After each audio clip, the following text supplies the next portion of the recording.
Welcome to the Wellness Growth Code podcast. I'm your host, Justine, and this is where we talk to leaders in the health and wellness space about what's actually driving growth right now, from visibility to smarter systems to AI. No fluff, just real insights you can take and use in your own business. So let's dive into it.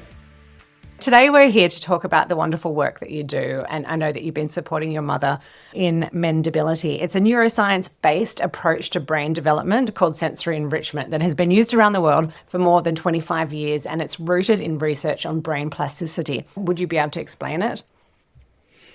I can go. Do you want me to geek out, or do you want me to Top give level. you the top level?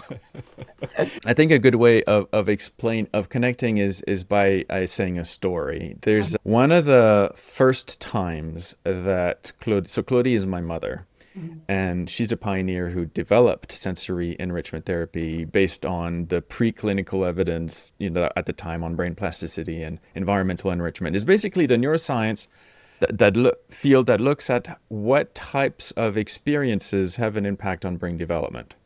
And so we can craft experiences that have an impact on brain development. And that's the whole point of sensory enrichment is to boost brain development, to help so that the brain can have better tools. It's faster, stronger, more resilient, more flexible, more adaptable. We don't treat symptoms. We just give you a better brain to cope with whatever challenges you live with. Mm-hmm. And is it mainly children, or what age group do you target? We've been focusing on autism lately because we thought that it would be a good place to start. And so because now we have clinical studies around autism and children with autism, then that's how people find out about us and they like that clinical validation. But there was a study 2 years ago that was published looking at nursing homes in France, looking at people with dementia. And so that gives you the two ends of the spectrum. Something that really struck me when we were talking before was that the human behavior element, so you're actually struggling with parents not even being able to allocate 10 minutes a day of this exercise to be able to, help. Why is that? Why do you think something that simple is so hard? Well, everybody knows that you need to exercise to keep your body in a good state and to eat well. What you eat is what you're, what's the mindfulness? Yeah, I was thinking yoga, but mindfulness is also, everybody knows about those things, but do they do them? No.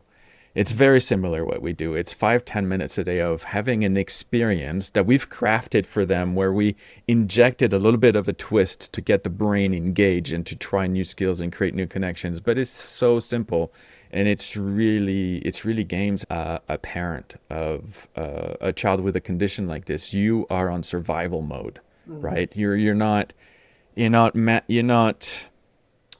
being proactive as much as being reactive. And so the end of the day comes and you've survived it and you congratulate yourself that you're still alive.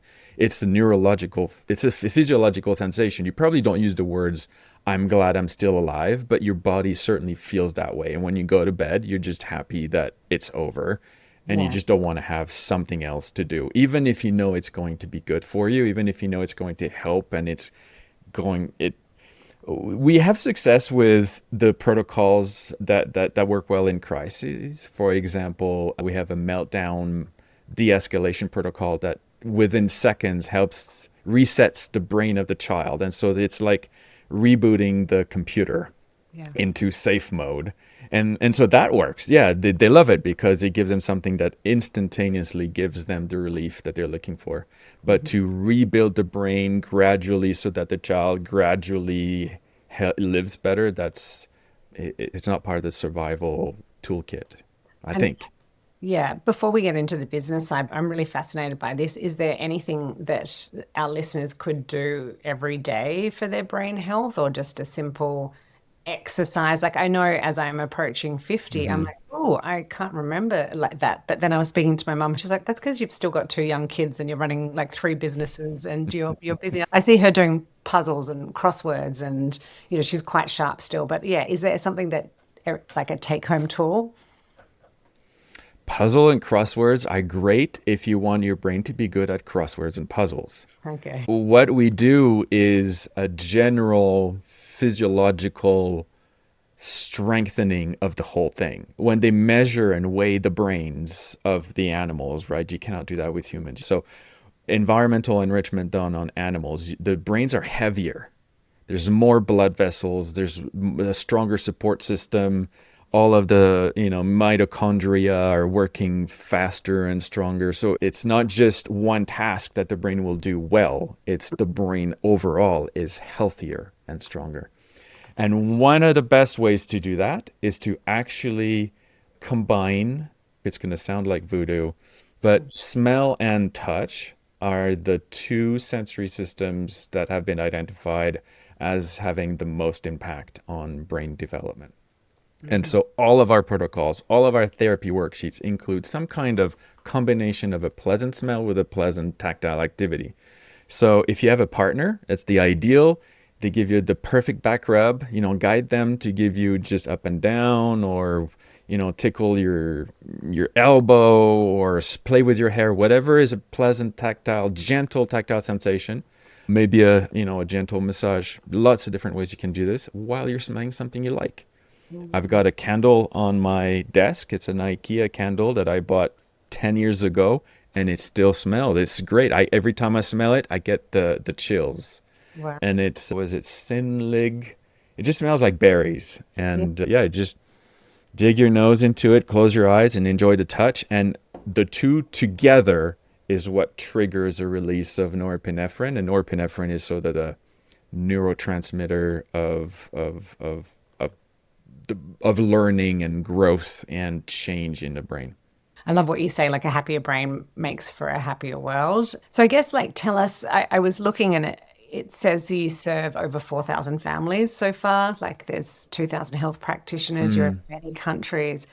How talk to me about the evolution, like how it started and how have you grown to that many people? How it started, how far back? It started with me, I think. My mother had just completed her master's thesis on this idea that artificial sensory experience, multi-sensory experience have an impact on brain development. And she just had a newborn. Hello. So I guess I'm that's where it started. But she went into helping parents generally reintroduce to the world of their children things that were being gradually left out. I don't know, in Western societies, it's pretty bland. When you compare to what babies experience in other cultures, where the babies are on the mom 24/7. They don't touch the ground. They're passed from one parent to the other. And it's lots of colors and textures and smells. And so she was trying to reintroduce that. So she published books, how to enrich the environment of your child for, natural blossoming. And then that led to clinical studies in daycare centers, and then pediatricians, big names in the world of pediatrics, said you got to present this to the French equivalent of the National Institute of Health. And so that's where they said, hey, if you can take a brain from A to A plus, can you take a B brain to closer to A, right? To turn it into a therapy rather than a generic program for everybody. And they said, we've got a population of kids at the Children's Hospital in Paris. We don't know what to do with them. They've got a rare genetic condition. The babies are born without a palate, and some of the nerves between the nose and the chest are not even there. So they can't really breathe on their own. They can't swallow on their own. And after a year or two of trying to keep them alive, they just don't stay alive. Could you help them? There's this really sweet story where she went into that room, and so the baby was strapped and the baby was crying. He'd been crying probably for hours, but nobody could hear it because they've got a tracheostomy. And she just brought whatever smell was in her pocket, and I think it was strawberry at the time, and she just brought it to the nose of the baby, and the baby stopped crying instantly. And that's the kind of stuff that we're talking about. And the study was successful. The babies were sent home. They could breathe, they could eat, they could swallow. And so she's like, this stuff works. And there's a lot of paperwork, the bureaucracy there. There's a divide between research and being a practitioner. She's like, I'm done with this. I'm going to America they know how to do stuff like this over there. And so Canada invited her, and she trained NICUs, and she started a private clinic, and it sort of grew from there. Wow, your mum sounds like an amazing person. How is it working with family, by the way?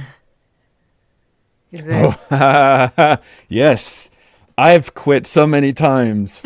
I think whoever's worked with family will resonate with this. But we found a balance in the end. But you know what? I don't think it was the right balance. It was the right balance for me.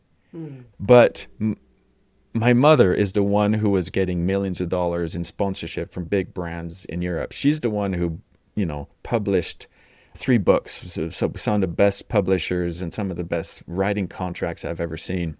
She's the one who developed the program. She's the one who was reaching out to every scientist personally to find out what it is that they knew that they weren't putting in the papers. She was doing all of that work. And I came in and I thought, my little princess, I was like, oh, my poor mother, she's struggling with her clinic. Yeah. And you know what? We haven't grown a whole lot since I joined the company. No. But she accommodated, she stopped. She was just, basically said, we can't do this. We should be doing this. And I was like, no, Mom, you don't understand. You don't understand business. We got to do it this way. We got to do it this way. And 20 years later, I'm looking back and I'm thinking, oh, crap. If my mother had been the real CEO and I just came in as a support, and I was able to tolerate the disagreements, I think we would be maybe further ahead than we are, but I don't know. You said it would have been maybe further ahead, but you've done some amazing things in terms of growing the community, and I saw you raised like $4 million. What has been some of the biggest wins, you would say, so far? I think the clinical studies are a major win. Just to get the interest of the research community is a big win. But the fact that we got the funding and that the results were, in fact, the first study, the results were so strong that the challenges he was getting in the peer review process was that I think you got your numbers wrong. You need to redo this. So he didn't publish the first study until he got funding for a replication study with more kids, more tests. And when he saw that the results were essentially the same, in fact, they were better in the second one. Then he published the results of the first one. He got Neuroscience Paper of the Year award by the American Psychological Association. So yeah, I think the clinical studies, when we look at the world of mental health, there's so many good ideas out there, but only very few have been clinically validated in randomized, controlled studies. So that makes us leaders in that sense. And that's something I contributed Yes. to the company. So I'm like, hey, that's a big win, I would say. But it's not a business win. We thought that the floodgates would open. We would release. We hired one of the best PR firms out there, and we had appointments lined up for some of the biggest, Wall Street Journal and that kind of stuff. But nothing happened. Nothing. To this day, I've only got theories. Nobody's told us straight out why. But the comments they say lead me to think that they think that what we have sounds too good to be true. Right. And I don't know how to address that. Like, do I just downplay the results? The assumption is still that if you have the brain you have and you can't really make much of a difference, you can take pills that will optimize, tune, but the fact you can rewire, we've got stories. We got one of the coolest stories, because it's funny, it's a bit of a pun, but it only works in a Christian culture. We had a kid came to us called Jesus, right? Jesus. And he was in a wheelchair, paralyzed. He had cerebral palsy. Well, a year later, he didn't need his wheelchair. And so, my mom made Jesus walk. And it was just story after story like this. And so, yeah, I could see why it might sound too good to be true. So I guess where to from now? Like, where are the gaps and where are you wanting the company to be in 12, 18 months from now? I mean, I know you were saying that you were looking for a strong CEO, but where? Yeah, but now I'm thinking I should probably just, hey, Mom, what would you do now? But Yeah. she's like, thank you. I've done my duty to mankind, and it's somebody needs to take this and make this available to more people than we are able to reach. 4,000 in 20 years, that's not a lot of people. It sounds like a big number, but it isn't. So really, the goal really is to get it in front of more people, reach more people. And it seems like you have tried certain types of advertising. Is there anything that is working in terms of, that you've tried that you could share with our audience? Yeah, the best success we ever had was putting tons of money into online advertising. Yeah. We thought that Google ads, because the ads are more intent, the people who click on a Google ad are further along in their intent to purchase than somebody that sees an ad on Facebook, for example, who's interrupted during a very casual scroll.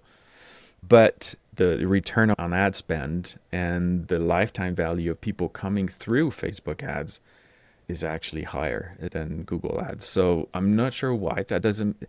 A lot of the stuff that we've done doesn't make sense on paper. And all of the stuff that we did that should have made a lot of sense on paper didn't work. Yeah. For example, one of the things that makes sense on paper is that we would teach the teachers.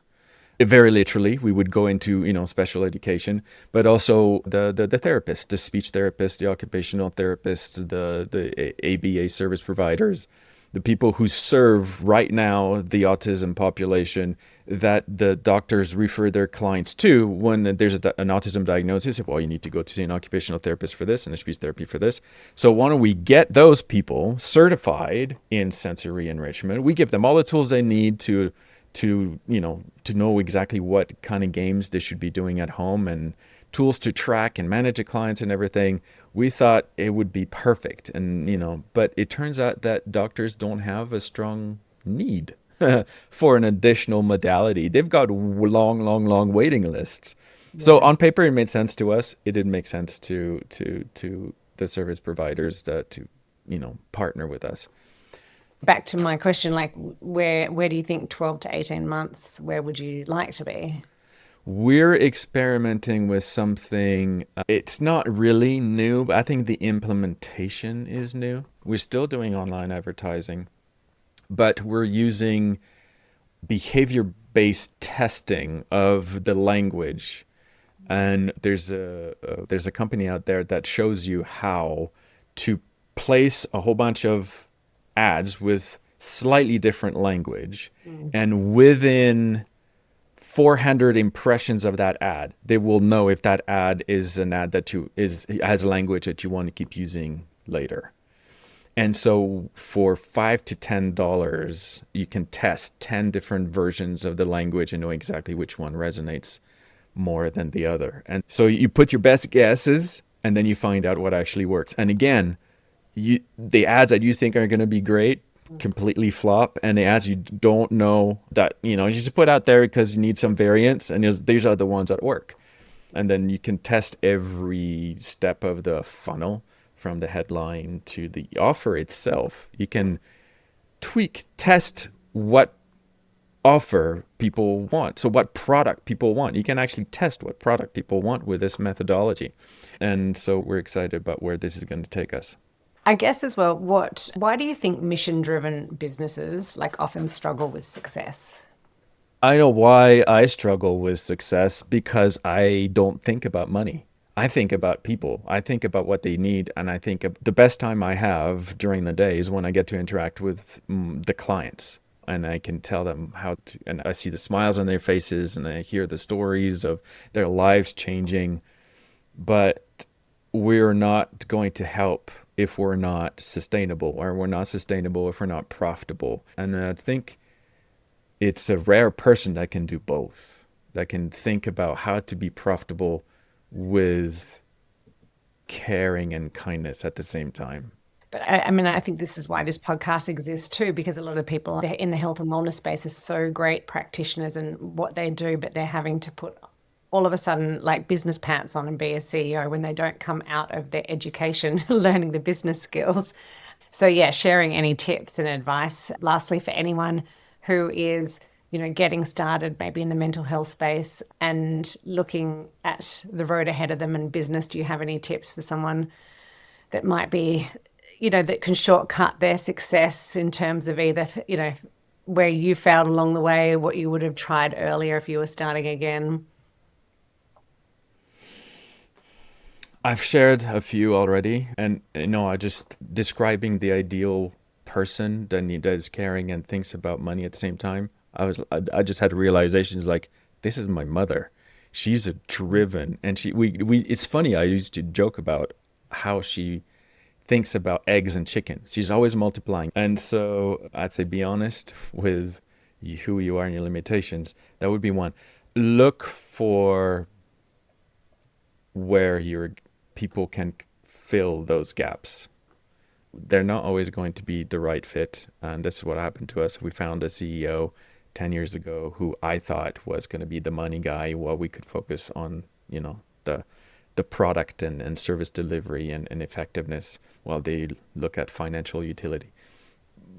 But it didn't work out. But I think it's the right way of looking at it. I don't think about money, so I need to find somebody who's going to help me. Yes. And think about money. Lastly, the best way people can get in touch, or if they want to integrate it into their family lifestyles at home, or they know someone with a kid with autism, what would be the best way? Our website, mendability.com, I think. Where, those tests that we're doing with the language that's resonating, we're taking those best ads and we're changing the headlines gradually on every page of our website. So I feel like our online brochure is one of the best ways. And we've got tons of free stuff on there. We got a sleep guide. If you do exactly what's in there, you will get your first night of sleep within days. And you'll get your kid who hasn't slept to sleep within days. Wow. We have a guaranteed program. For $300, we'll get your kid to sleep guaranteed, or your money back. Wow. You know how many people bought that? No, a whole lot. Yeah. And I just don't, some of the stuff doesn't make sense to me. We probably are doing something dramatically wrong. And if one of your listeners is getting really frustrated because he knows exactly what it is that we need to be doing, please reach out. My email is kim@mendability.com. I appreciate your honest conversation. And this really is to share tips from people that are, ahead of you, and tips from leaders in the health and wellness space. I love your story. It's a real mission-driven health company. And I really hope, all the success, and that people find out about you. And I'm grateful for your time for coming on the podcast too. Thank you, Kim. Thank you, Justine. It was a pleasure.